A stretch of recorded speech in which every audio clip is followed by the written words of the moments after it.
Hey guys, it's Dave. Welcome back to the channel. Thank you for watching as always. Today, so first things first, obviously, there's a bit of a mess in my background. I have a little bit of a home improvement project going on. So I did enable the background blur feature to kind of slightly take the focus off that.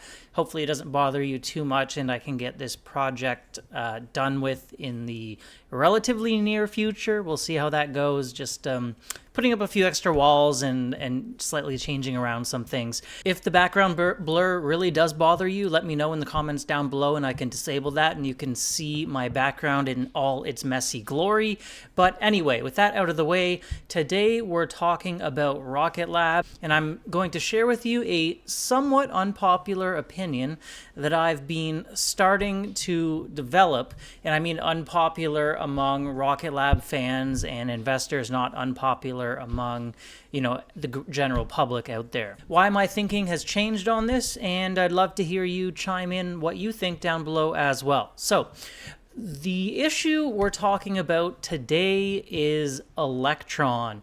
Obviously, it's kind of the foundation upon which the entire company has been built. It was like the first stepping stone. Amazing achievement, obviously. Not that many companies have been able to launch anything into orbit successfully, and Rocket Lab, second most frequently launched rocket, is the Electron. But I now care about Electron very little, if I'm going to be honest with you. And the unpopular opinion is that I am really not caring very much about Electron launches, Electron reusability, and going into the future, that's getting even more severe than today. So what I would say when it comes to Rocket Lab's earnings and the role Electron plays in those earnings is Electron will never be more important than it is today going forward in terms of earnings. It will only become a smaller and smaller piece of the overall pie, not bigger. And it's very soon going to become not even remotely important other than the fact that it did teach Rocket Lab so many valuable lessons. When we heard Adam Spice speak in a recent conference not that long ago, he said something that blew me away, and it really took me a while to kind of think about. He said that Electron reusability is projected by them to increase gross margins, which is basically profitability on that product, by 5%, which is very low, really, and I had done some modeling of this myself, and I had landed on a higher number and thought that reusability for Electron would end up being much more impactful. I had also thought that reusability would have been achieved by now, but because of that pivot from catching with a helicopter to fishing out of the ocean, not even saying that the ocean is a worse method than the helicopter, probably a bit of a wash there, but it did definitely delay things. And the fact that all this work is being done for only a 5% improvement in gross margins, I really do understand why the team is so focused on Neutron at this point as opposed to trying to push forward Electron reusability, because a 5% gross margin improvement off of, say, 15 launches, each launching for an average of 8 million per launch, that is not a lot of capital coming to the bottom line. Frankly, I don't care very much, to be honest with you, which is a massive departure from how I was thinking, say, a year ago. I was like, oh, this is going to be great. Electron's going to be reusable, going to save so much money, going to have to make less rockets, because frankly, I don't think anyone of us like waste. Like, psychologically, I just hate the idea of wasting a booster, throwing it into the ocean, throwing it out when you could use it again. Just don't like waste. But when you bring it down to a 5% gross margin improvement, take the emotion out of it and think only about the numbers, it's not really that big a deal for an investment in terms of development, effort, cost, and time that has been at least pretty substantial. Now, that hasn't been a waste of time because doing all that work to figure out how to re-enter the Electron booster, I do believe, has taught the team quite a lot about how to re-enter and ultimately land Neutron successfully. So definitely not a complete wasted effort, but I fully understand and on board with and am on board with why they're no longer working hard on Electron reusability and have shifted focus, at least for now, to Neutron. They have currently said that they'll probably get back and eventually finish off that reusability piece for Electron, but even if they don't, honestly, I'm not going to be that upset. A few reasons for it, but basically what it comes down to is the amount of revenue Electron is going to be bringing in the future, and it's really just not that much. So this year, we're probably looking at something like 16 launches. If you say that that's $8 million per launch, that's about $128 million of revenue. Going forward, they should eventually succeed in hitting that mid-20s mark that we've been hearing about forever. So that would bring Electron's revenue up to $192 million. And Adam has kind of said that, trying to read the tea leaves, obviously nobody knows for sure how demand will be. He could see them achieving maybe a 33-ish cadence per year, and that would bring Electron's revenue to a whopping $264 million. Beyond that, he doesn't really see a ton of demand in the small launch space to kind of hit 50 plus launches per year, and the factory was built to accommodate ramping up to potentially 50 plus boosters per year. So they do have the capacity if they don't want to pursue reuse. That's not an issue on the manufacturing side of things.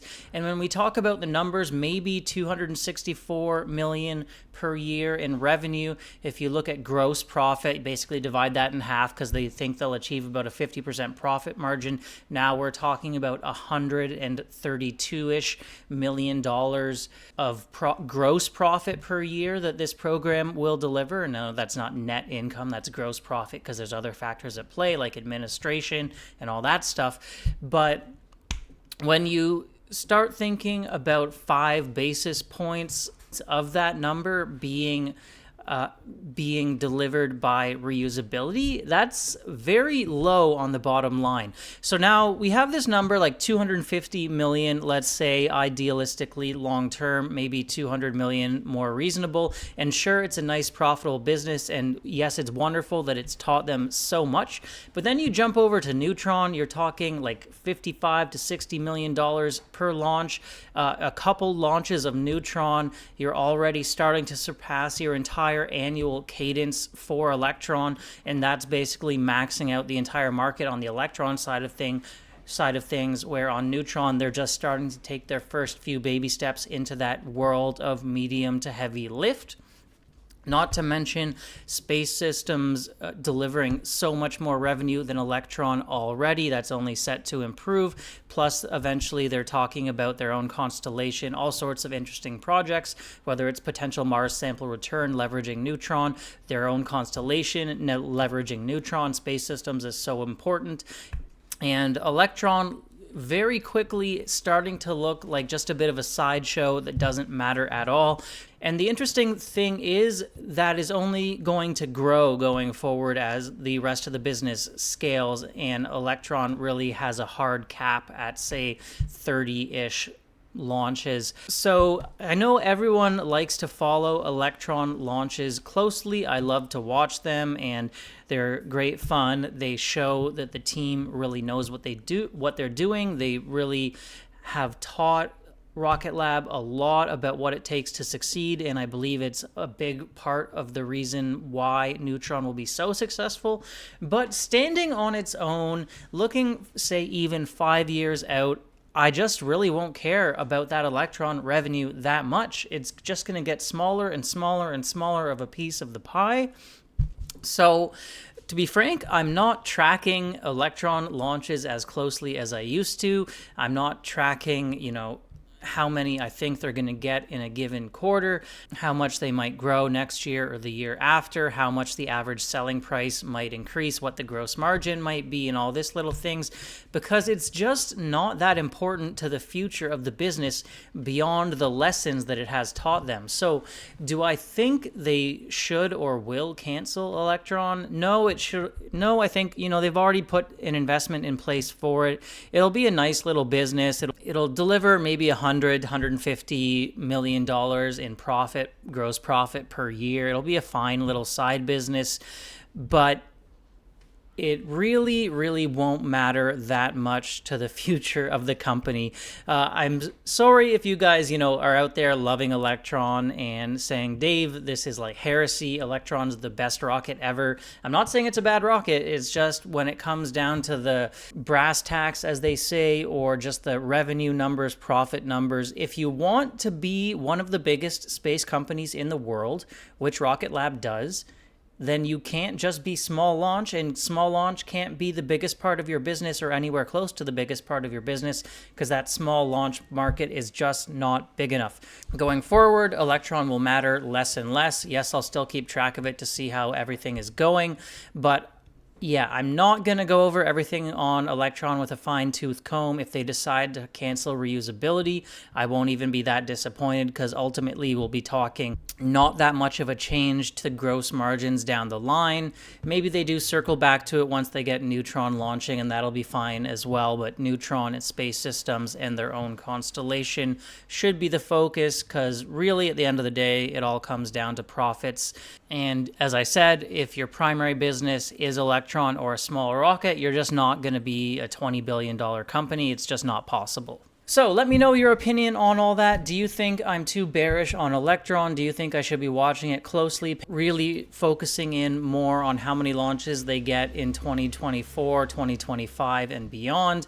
Let me know your thoughts down in the comments below. Hope you guys do have a great rest of the day and a great weekend. I will see you shortly for the next video, which will be Rocket Lab's earnings call. I'm going to be sure to live stream that, and I hope you guys will join me for that on Tuesday. I will see you next week. Bye for now.